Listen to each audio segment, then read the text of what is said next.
అండి, ప్రస్తుతానికి నేనైతే దుబాయ్లో ఉన్నానండి. One of the most famous visited places అయిన మ్యూజియం ఆఫ్ ఫ్యూచర్ దగ్గర ఉన్నాను. దగ్గర కాదండి, లిటరలీ దీని మీద ఉన్నాను చూడండి. ఏదైతే ఓవల్ షేప్ ఉన్నదో దాని మీద నేను నిల్చొని మీతో మాట్లాడుతున్నాను.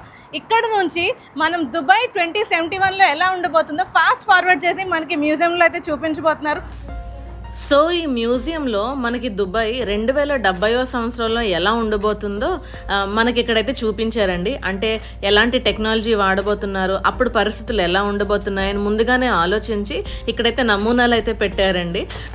అందరికీ అంతగా నచ్చకపోవచ్చు, కానీ ఒక్కసారి అయితే విజిట్ చేయొచ్చు. అండ్ ఇక్కడైతే రోబోట్తో డైరెక్ట్గా మనం మాట్లాడవచ్చండి. మనం ఏవైతే క్వశ్చన్స్ ఇస్తామో తన ఆర్టిఫిషియల్ ఇంటెలిజెన్స్తో మళ్ళీ మనకి రిప్లైస్ అయితే ఇస్తూ ఉంటుంది.